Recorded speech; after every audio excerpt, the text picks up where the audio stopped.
week, but he's still talking about his old team. Bennett said the Seahawks lost their identity when Marshawn Lynch left after the 2015 season, and then he called out Russell Wilson. Let's take a listen. You don't want people like a whole bunch of Russell Wilsons, you know what I'm saying? You got to have like one, you got to have 3 or 4 Marshawn Lynches on your team that at any moment, you'll never know what they're going to do, whether they're going to come to work or they're going to drop kick the coach, Latrell Sprewell. You just never know. You can't have a whole bunch of nice people on the sports team. You need one good guy that does everything right, prays and does all the stuff, and then like, hey, let's go play. Right. Yeah. And then you need some thugs. That's just how it goes. Shannon, does Michael Bennett have a point? Hell no. Skip, you don't need no 4 Marshawn Lynches on your team. Absolutely not. Skip, now, you and I get the gist of what he's saying. Yeah. And this is why we say football is the hardest sport to win a championship, because it has the most amount of players on a given roster. So you bring basically 53 guys from 53 different walks of life, religion, socio-economic backgrounds, all that. And you try to get together for a common good. I'm a firm believer, and I used to say this about the NFL, you didn't need 1,500 Peyton Mannings, but you damn sure don't need 1,500 T.O.s either. So you need a happy balance. But Skip, this is not about. This is about Super Bowl 49, Skip. Yep. And given the history that we know that transpired between the offense and the defense, had we not known the history, we might be willing to give Michael Bennett a pass and say, you know what? What he's trying to say is that, Russell's a really nice guy. He's going to do everything by the book. And you knew the few players that, that's a little different than Russell. But this is another shot, Skip. This is another shot about Super Bowl 49. And he said, Russell, we lost our identity when Marshawn left. No, you believe you lost your identity when they didn't give that football to Marshawn in Super Bowl 49. That's when you lost your identity, because up until that point, you were a running defensive football team. And for some reason, to you and the rest of those defensive guys, you wanted to become pass happy. Now, a lot of people believe that it was because they didn't want Marshawn to win to be the Super Bowl MVP. But this is absolutely a shot at Russell Wilson. And I don't think he'll take it as any. Now, I know what he's going to say publicly. But he knows, because he's heard it. He's been there and heard the whispers of the defense and what they've said about him. Yep. But this is absolutely a shot. And I get it. You don't need all the same type of personalities in a locker room. But you can't have too many of one either. I don't believe you need 4 Marshawns. Absolutely not. There's enough space for guys to be who they are, as long as the common goal is we're trying to win a championship. But this is absolutely a shot at Russell Wilson, and he will perceive it, what he says publicly, but he absolutely knows this was a shot at him. I agree.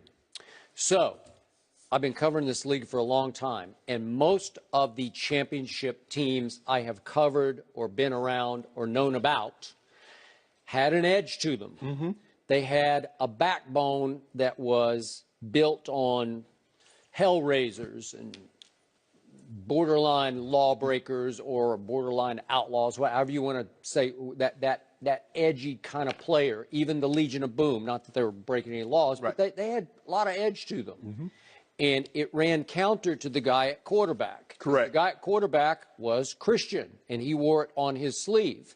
And I think they resented how the coach loved the quarterback and tried to make the quarterback the MVP of the Super Bowl by keeping the game in his hands. The star of the team. Yeah. And I believe there's been, in these circumstances, because I saw it with Tim Tebow, some anti-Christian bias working in the locker room, a dynamic where they don't trust. I don't know how you would feel about it, but it's like goody two-shoes. I don't know if you're real. Is there some hypocrisy there? Are you really what you stand up for? Right. And I think they saw that some in Russell Wilson, and that they had that there was some friction going on that I still feel was going on in that. It felt split to me. Well, for me, Skip, the way I approached it, you go to church, you in the Bible study, okay, that's you. Okay, one guy might be financial, okay, that's you. Yep. Leave. If I want to know how you doing with your money or what you're investing in, I'll come ask you.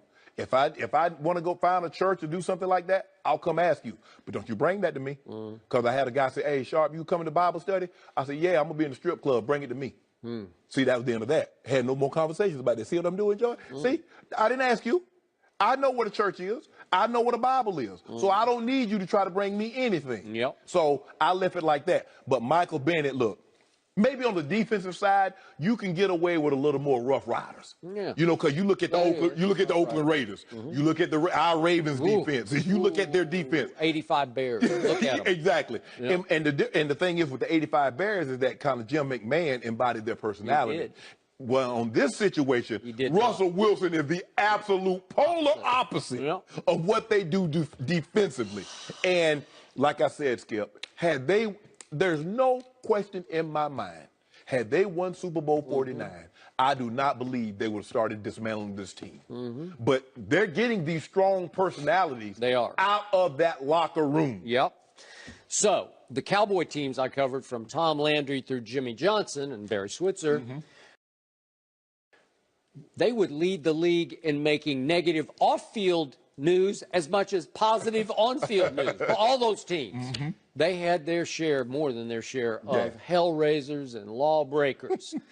And yet, what team has dominated lately in pro football, last 15 so years?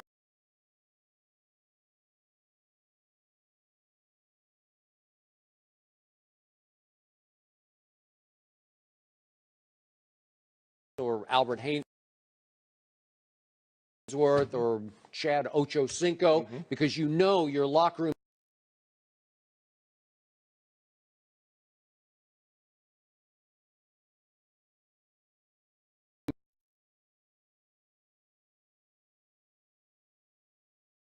that team, and why